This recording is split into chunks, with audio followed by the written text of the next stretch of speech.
Hey guys, so today is a mini tea once again. I don't know what looks I'm serving today, but it's some kind of a look. I don't know what time frame I was going for today, but it's clearly some kind of a time frame with the scrunchie and was it like 70s? I don't know what I did, but I did something. Social media, second channel. Do all of that stuff if you want to. If you don't want to, that's fine. Also subscribe because YouTube is messing with literally absolutely everyone. So make sure your notifications are on so you can watch my videos. Make sure you're subscribed if you like my content. Give this video a thumbs up for engagement and comment something down below. Something.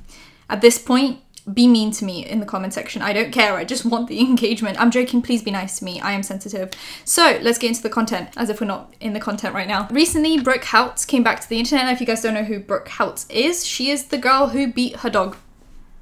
That's the reputation she has for the rest of her life. That's the legacy she has left behind. And I'm okay with only referring to her as the one that beat her dog. The poor Doberman is still with her, as a matter of fact. I don't know if it's because it's a big dog, people assume that it's like going to take it, or it's like going to be okay with the fact that she abused it. Just because it's a big dog does not mean that she can't hurt it.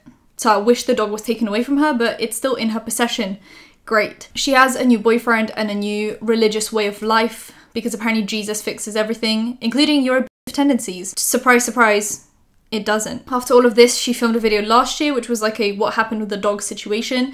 And it was her and her boyfriend. And matter of fact is, she spoke less than her boyfriend. And at this point, it's like, if I click on a Brooke Houts channel, I want Brooke Houts to speak. I don't want your boyfriend to speak. And he just speaks a lot and he shouts and he's very enthusiastic, but just in the worst ways possible. It's kind of like, you know, the man on the street that is like telling people some kind of a message and he's just screaming at everyone through a megaphone. That's the kind of energy I'm getting from him. And it's like, I'm just standing at a train station, just minding my own damn business. And there is a man screaming at me, and that's fine, but that's the kind of vibes he's giving me. They have a joint channel, which is kind of like a, just like vlog channel that they're like kind of like trying to go through life together and just do like the life thing. The like to dislike isn't great on anything that they do. Now, she posted this whole new video called The Full Dog Story 1 year later, as if it's some kind of like a big, I guess it is like a big moment in her life, but it's not in the way that it should be celebrated and brought back to the surface. You know, it's like if I got caught doing something like that, which I would never be caught doing something like that, I don't know if I would want to bring it up every year. You know, at that point I'd be like, I want this to go away. But with her, she's like, let me just, this is the one thing that made me famous, I guess, or infamous, whichever one you want to go for.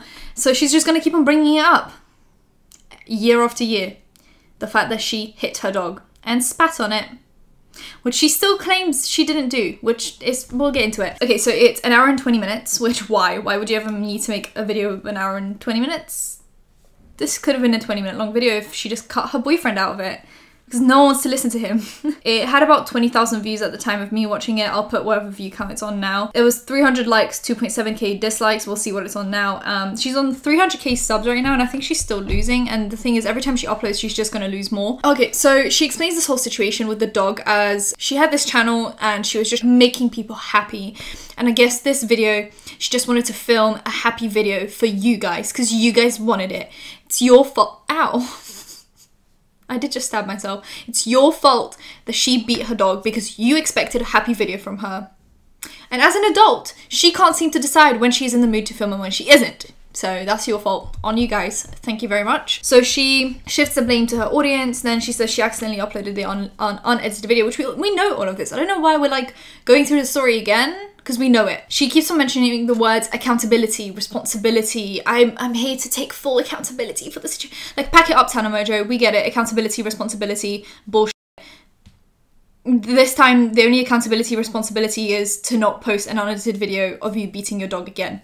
That's the only responsibility you're gonna take on. So she said that she never did this before. I'm like, you know what? If you're this comfortable to spit on your dog, push him, hit him, all within a span of what, like 5 minutes? That's not something to me that is like, oh yeah, this is their first time doing this. You seemed a little experienced in it. She said that it changed her as a person, and then she, a month after the, you know, she posted the video, she posted like what she refers to as a sad excuse of a video, which was, you know, the apology video that she made, I guess. She says it was like awful, but it's because the police told her she's not allowed to apologize because then that would put blame on her or guilt, whatever, you know. You get it. She said that her life changed drastically, but also the people in her life said that that video was completely out of character for her, because that's what everyone says, you know? It's always like, oh, I did this really horrible thing, that no reasonable human being would do in any way, shape or form, but that's completely out of character for me. So she got baptized a week before that video, so God would use her video as a lesson.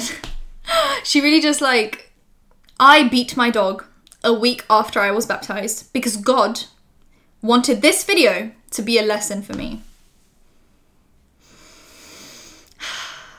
Look, I get, you know, some people have an issue with me being very anti-religion. I'm very anti-religion because I think religion as an institution is just bad. Like, if you want to believe in God, believe in God. Believe in whatever you want to believe in, as long as it's not harmful. But matter of fact, religion is harmful to other people, mainly women. So this whole like, oh, God led me to this video and God wanted me to beat my dog. And it's like, just say you're sorry and go, you know? Or do whatever, but don't do this whole, like, God wanted this to happen. Why would God want poor Sphinx to go through that? That's something we should be questioning at this point. She then moves to Idaho with her boyfriend, and he'll be speaking later. Now, she said, right? She said this video is going to be half and half, her and her boyfriend.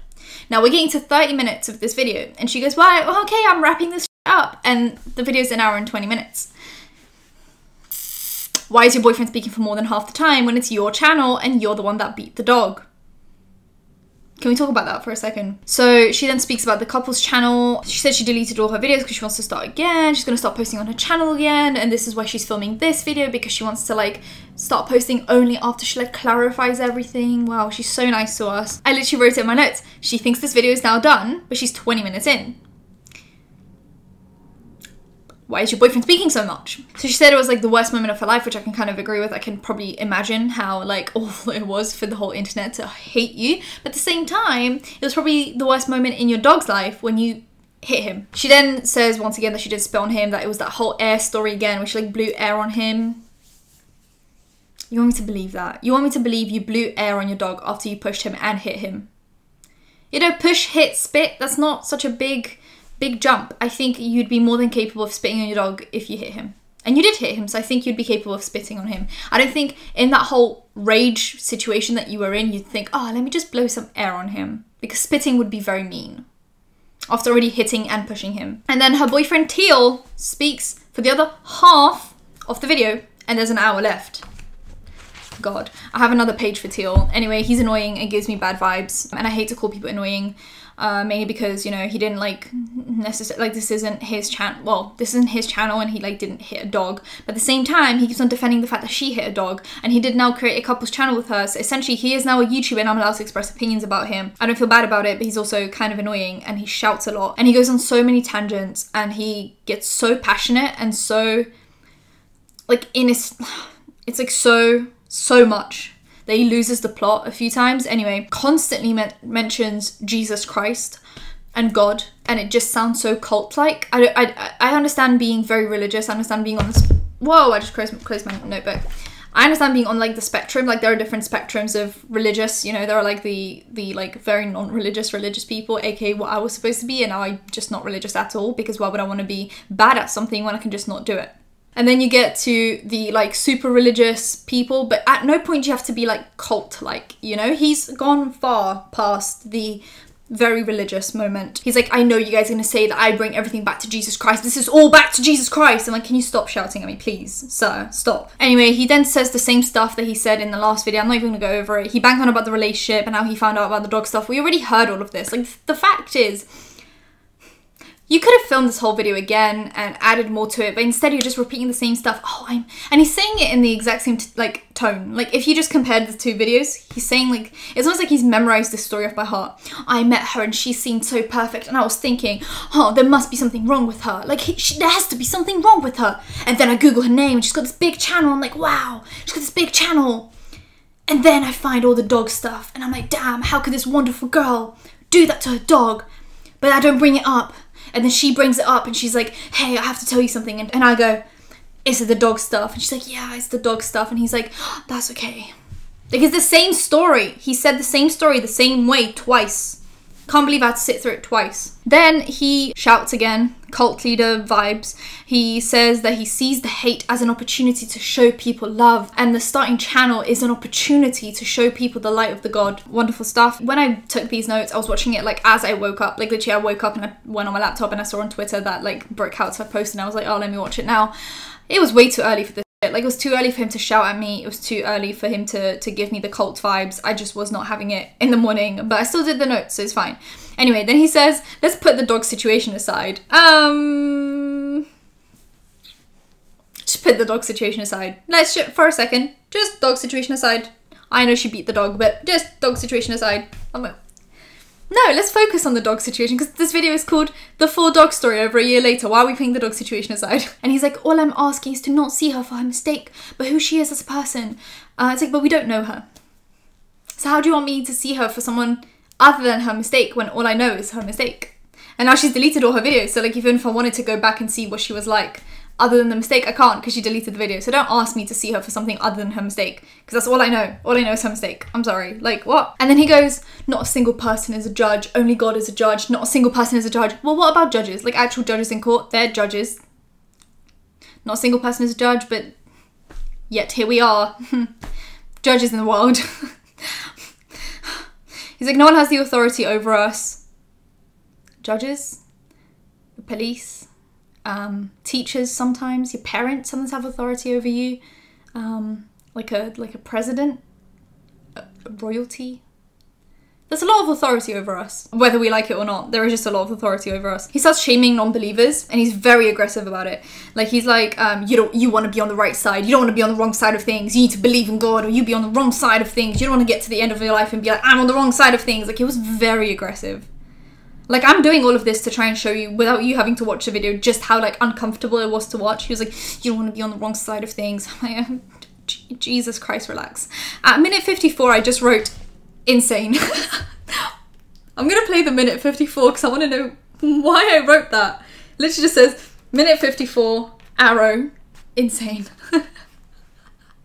Why did I do that? I just don't know where where is that going to get any of us? I'm not talking about you guys. Where's that going to get any of us? Where is that going to get Brooke?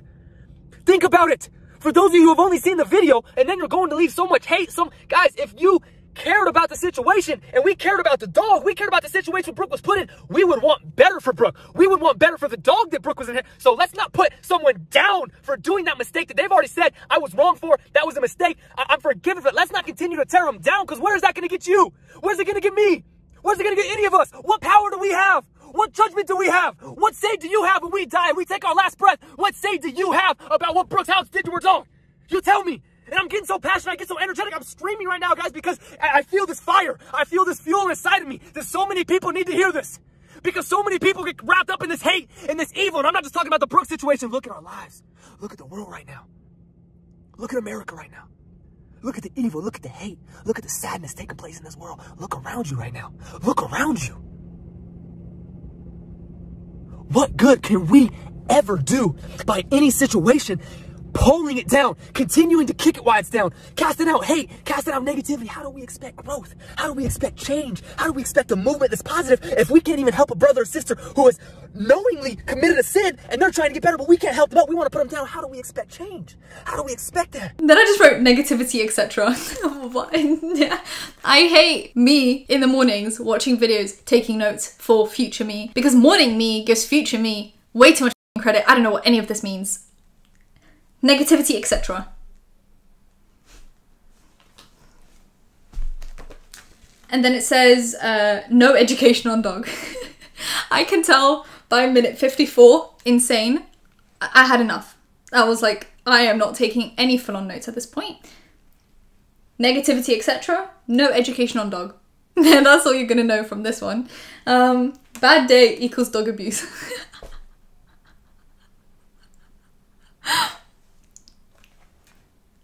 Winning/losing team. Those are my last 4 bullet points. I guess, you know, we'll make the most of what we have here. I guess what I meant was she had no education on how... Oh, I do remember this. He said that she bought a Doberman that she wasn't ready for and that she had no education on the breed. So then, therefore, that excuses the fact that she beat the dog because she couldn't possibly educate herself. Or, while noticing that he was misbehaving, she couldn't have possibly used her YouTube money and the money she was making off the dog to get a trainer to help her out. But you just want me to believe that her lack of education and knowledge is an okay and valid excuse for her abusing her dog. How about, instead of buying dogs that we have no idea about, we actually research breeds before we buy them? That's what the internet is for. I literally, as a kid, had a whole book because I was so obsessed with animals that had all like dog breeds, their traits, characteristics, like everything that you needed to know about them, their behavior, temperament, like everything you need to know about a breed was there. And now we have the internet for that. And yet people still buy dogs and then use the excuse of, oh, I didn't know what I was getting myself into. Can you tell I'm angry? Anyway, then he goes on about this, like, it was like a bad day. Dog abuse. I guess when you're having a bad day, you're allowed to just people and dogs. Anyway, and then he bangs on about this whole winning and losing team again, where he's like, you don't want to be on the wrong side of things. Be on the winning team. That was the video. Then we have, I don't know if you guys remember this whole trend with Dr. Pimple Popper, where she was like this woman that just pops pimples and she's a dermatologist, which is supposed to be like there are some people that think like dermatologists should be trusted more than estheticians and that kind of a thing. Everyone speaks about this Twitter account. It's basically called Makeup for Women of Color, but she also focuses a lot on skincare for women of color and just skincare as a whole, but mainly for women of color because that is a topic and I guess like an area that is less known about. She's also very big on like SPF for black women because some people think that just because you have darker skin tone you don't need to use SPF, when that is a false. Use SPF. For example, her handle is Double Cleanse Diva, which yes, double cleanse always. If you wear makeup or use SPF, which you should be using, double cleanse. Anyway, she tweets out saying, Dr. Pimple Popper, a dermatologist, was on Dr. Oz telling the girls to use lemon, honey, and baking soda face masks to treat maskne? I guess it's like acne, but mask. Oh, acne from wearing a mask. IQ 9000 is what that is. If I wanted to tell you to do an at-home mask, which I honestly don't, I would have said oats and manuka honey, not lemon, baking soda. Yeah, lemon is way too harsh and stripping on your skin. I know that much. Baking soda, way too fucking stripping on your skin. It's just gonna dry out your skin to shreds. Honey's like the only good part of that whole thing. But estheticians shouldn't give skincare advice because we're not doctors. Okay, right. So here's like the thing of like, people always put dermatologists on this like pedestal and estheticians not, when in reality, dermatologists can spew just as much bull as an esthetician can and vice versa. So like realistically, you should just find someone who seems to have the most knowledge and is the least like biased towards a brand or towards a certain. She posted that picture on Instagram, Dr. Pimple Popper, and she immediately took it down because people started dragging her, and that was that on that. So recently I spoke about the fact that Trisha Paytas shaded Jaclyn Hill, among other people like Tana Mojo and Addison Rae and her mum, on her recent podcast episode that she did with her sister. So she spoke about Jaclyn Hill and John Hill, the fact that allegedly Jaclyn cheated on John with his best friend, who she's now with. His name's Jordan,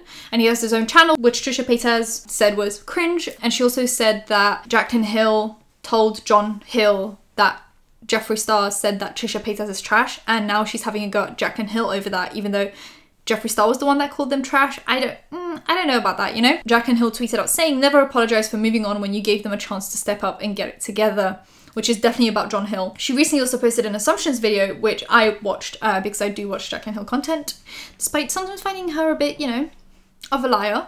I still like to watch her content. I just don't trust her with anything, except for that Pat McGrath Hourglass Vanish Stick foundation combo that really does hit good. Anyway, one of the questions was, did you cheat on John Hill? And she said no, and she explained the time frame. So she was like, by the time she told people that her and John got divorced, it was already 6 months since they like decided to get divorced, told their family, so on and so forth. So people, like, the internet found out about the divorce in the middle of the year, and November before that was when they announced it to the family. So at that point they already like had all of that time to like move on and find new people. And apparently Jordan and John weren't like best friends. They literally worked in the same studio. John employed him for some work, then they just stopped talking, and then Jaclyn reached out to him for some editing or filming advice, and then they started talking, and that's how it hit off. So she, I guess, addresses kind of the Trisha Paytas stuff without actually addressing the Trisha Paytas stuff, and that makes sense. Like, without giving her attention, she like addresses what the truth is. And then Jaclyn Hill also tweeted out saying, how do you guys feel about celebrities releasing their own makeup lines? I'm so curious about your thoughts around this subject. For me, it's a person-to-person basis, and it's all about the way they do it. Example, Selena Gomez did it right. But I personally get a bad vibe from every single person releasing basic product in stock packaging trying to make a quick dollar, because the beauty industry is so profitable. I want to feel their heart and hard work in their line. I want to know they are truly involved. And I just want to say, for like someone who's messed up every single launch they had, I don't think she has much room to talk, because you know this whole like I want to feel their heart and hard work in their line, while also releasing lipsticks that have metal shards in them and not recalling them and saying that they're completely safe doesn't really show much heart and hard work in the line. Then the whole Vault collection, you know, I think this one should have stayed in the drafts, only because if it was like, who's had really successful launches, I don't know, someone who's had really successful launches, it would be a whole different conversation, because then you could say, you know, that like Jaclyn Hill has successful launches and she has every right to speak on this, but she hasn't. Pretty much every single one of her launches has had some kind of a problem, not because of like an accident or something, but purely because she has lied to people about what the products are, what they have in them, how they're manufactured. You know, it started with the Vault collection saying it'll be the same formula as the original Jaclyn Hill palette, but then it wasn't. It was a completely different formula. And then her second Jaclyn Hill palette was supposed to be the same formula as the original Jaclyn Hill palette, but it actually wasn't. And on top of that, it wasn't vegan anymore, which many vegan people didn't find out about until Drum's channel started talking about it. And then the lipsticks. How about, you know, we leave this shade to people that have actually had successful launches. And until Jaclyn Hill does 3 successful launches in a row, she cannot speak about other people's bad launches. That is the rule for today. Another thing is Jeffree Star is extending his concealer range. Now, I'm not sure what he added or how he added it, but it's not enough. This is his range right now. Do you guys remember when he chatted about Givenchy, he chatted about Tarte Shape Tape, and how he said it goes light, deep? Isn't that exactly what this is? Because I'm gonna be honest with you, I could, as a brightening concealer, use the whole top row. Like, send me the whole top row and I'll make it work. The middle row is like edging on medium-ish skin tone, and then there's that one like oddly darker shade than all the other in the middle row, and it's before a lighter shade, which is crazy to me. That those should have been swapped. I guess he did that just to like bamboozle you. And then the end row is just like medium, dark, deep color correctors. But he's obviously adding concealer shades to his concealer line, so you'd think it'd be such a successful concealer range that people are asking for these extra shades. Every time I go on Beauty Bay, his concealers are on sale, and now I went on Beauty Bay, literally clicked on it, main page is buy one get one free on all concealers and color correctors. So as he's launching new like additions to the range, it's also going on sale. Speaks to how successful it is, I guess. On more makeup news, Huda Kattan. Huda is stepping down as CEO of Huda Beauty, and she's only going to be focusing on like the creative aspect of things, because she says that she was actually never supposed to be a CEO. Like, that was never something that she wanted to do. It was never something that she was like, that she felt right about. So she's only going to focus on like creative direction of the brand, but she's going to leave all the CEOing to the new CEO. And that's it for today's video. If you guys enjoyed it, give it a thumbs up, comment down below anything you want to comment down below, and subscribe to post videos every time something happens. Hit that bell, you'll be notified when that's happening. Social media links, second channel links, anything else in description. I'll see you in my next one. Bye guys.